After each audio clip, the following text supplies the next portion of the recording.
கர்த்தருடைய பரிசுத்த நாமத்திற்கு ஸ்தோத்திரம் உண்டாவதாக. இன்றைய ஜீவ வார்த்தை நிகழ்ச்சியை கேட்டுக் கொண்டிருக்கும் அனைவரையும் கர்த்தருடைய பரிசுத்த நாமத்தினால் வாழ்த்துகிறேன், ஆசீர்வதிக்கிறேன்.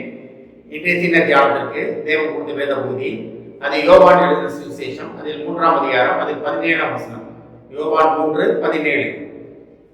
உலகத்தை ஆக்கினைக்குள்ளாக தீர்க்கும்படி தேவன் தம்முடைய குமாரனை உலகத்தில் அனுப்பாமல் அவராலே உலகம் ரட்சிக்கப்படுவதற்காகவே அவரை அனுப்பினார். இயேசு கிறிஸ்து உலகத்துக்கு வந்ததற்கான காரணம் இது என்று தேவன் தன் அழகாக சொல்கிறார், நம்மள சொல்கிறார். நம்ம ரட்சிக்கப்படுவதே தேவன் சித்தம் என்று இன்றைய தினம் தேவன் நம்மகிட்ட ஆசைப்படுகிறார். நம்ம எல்லாமே ரட்சிப்பின் வாழ்க்கையை, ரட்சிப்பின் பாதையிலே வழிநடத்தப்படுவதற்காக தன் சொந்த குமாரனையே உலகத்துக்கு அனுப்பினார். இது நம்ம எல்லாத்துக்குமே தெரியும், எல்லாத்துக்கும் தெரிஞ்சதுதான். ஆனா அதுல பாருங்க, தன் ரட்சிக்கப்படுவதற்காகவே, ஆக்கினைக்குள்ளாக தீர்க்கப்படாமல் ரட்சிக்கப்படுவதற்காக. அப்ப ஆக்கினையும் உண்டு, ரட்சிப்பும் உண்டு, இரண்டும் உண்டு. உலகத்துல இரண்டும் உண்டு. இது இரண்டு என்னைக்கு நமக்கு தெரியும்னா, நியாயத்திற்கு நாள்ல தெரியும். நியாயத்திற்கு நாள்ல அவர் நியாயாதிபதியாக அவர் சிங்காசனத்தில் உட்காரும் போது ஆக்கினைக்குள்ளாக போகிறோமா, ரட்சிப்படைந்து நம்ம பரலோகத்துக்கு போகிறோமா என்பது அன்றைய தினம் தெரியும். ஆனால் தான் தேவன் அதுக்கு முன்பாகவே நம்ம ஆக்கினைக்குள்ளாக தீர்க்கப்படக்கூடாது என்பதற்காக தன் சொந்த குமாரனை அனுப்பினார். இதை நம்ம எந்த அளவுக்கு விசுவாசிக்கிறோம், இயேசு கிறிஸ்து எனக்காக தான் வந்தார் அப்படின்றத விசுவாசிக்கிறோம். எனக்காக அடியில் போட்டார், எனக்காக போராட்டங்கள் கொண்டார், எனக்காக ரத்தம் சிந்தினார், எனக்காக சிலுவையில் தூங்கினார் அப்படின்னு நம்ம எந்த அளவுக்கு நம்ம விசுவாசிக்கிறோம். எல்லாமே விசுவாசிக்கிறோம், உண்மைதான். ஆனால் இந்த ரட்சிப்பு அப்படின்னு வரும்போது அதை பற்றி நிறைய பேர் ரொம்ப பெரிய கேர் பண்ணுறது கிடையாது.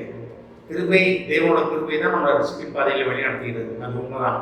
ஆனால் அந்த கிருபை என்பது என்னன்னா, அந்த இயேசுவை ஏற்றுக்கொண்டதுக்கு அப்புறம் நம்ம இயேசு கிறிஸ்துவுக்கு, தேவனுக்கு பிடித்தமான வாழ்க்கை வாழ்வதற்காக தான் அந்த கிருபை நமக்கு கொடுக்கப்பட்டிருக்கிறது.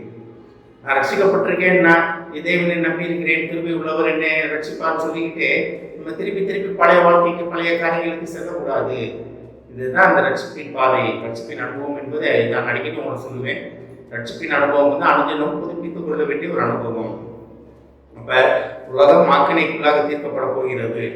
ஆனா இயேசுவை ஏற்றுக்கொண்டு தேவ ரத்தம் சிந்தப்பட்டதை, இயேசுவின் ரத்தம் சிந்தப்பட்டதை உணர்ந்து ஆண்டவரை நினைக்காம மறுத்தீர் என்ற அந்த சுவிசேஷத்தை நம்ம வாயினால் அறிக்கையிடும் போது நம்ம ரட்சிப்பின் பாதையிலே வழிநடத்தப்படுவோம். தேவனால் இயேசுவால் பெற்ற ரட்சிப்பை காத்துக் கொள்வதற்காக, பற்றி கொள்வதற்காக நம்ம அழைத்துக் கொண்டிருக்கிறார். அப்ப நம்மளோட காரியங்கள் எங்கே இருக்கிறது, நம்மளோட நோக்கங்கள் எங்கே இருக்கிறது? நான் தான் அந்த வசனம் அழகாக சொல்லியிருப்பாங்க. உலகத்தை ஆக்கினைக்குள்ளாக தீர்க்கும்படி தேவன் தம்முடைய குமாரனை உலகத்தில் அனுப்பாமல் அவராலே உலகம் ரட்சிக்கப்படுவதற்காகவே அவரை அனுப்பினார். இன்றைய தினம் பரிசுத்தாவியானவரால் நம்ம வழிநடத்தப்பட்டுக் கொண்டிருக்கிறோம். நம்ம கொஞ்சம் அதை உணர்ந்து ரட்சிப்படைவதற்காக கர்த்தர் அழைத்துக் கொண்டிருக்கிறார். அனைவரும் ரட்சிப்படைவது தான் தேவனுடைய சித்தம். தேவனுடைய சித்தத்தை நிறைவேற்றும்படியாக கர்த்தர் உங்களை அழைத்துக் கொண்டிருக்கிறார். ஆமென். ஜெபிப்போம். எங்களை அதிகமான பயன்படுத்த பிதாவே, நாங்கள் ஆக்கினைக்குள்ளாக தீர்க்கப்படாமல் ரட்சிக்கப்படுவதற்காக உமது சுமக்குமாரனை நீர் அனுப்பினீர் என்பதை உணர்ந்து உங்களுக்கு நன்றி சொல்லிட மாட்டோம். நீர் சிலுவையிலே எங்களுக்காக சம்பாதித்த ரட்சிப்பின் அனுபவத்தை நாங்கள் பெற்றுக்கொண்டு அதிலே நிலைத்து நிற்க எங்களுக்கு உதவி செய்ய மாட்டோம்.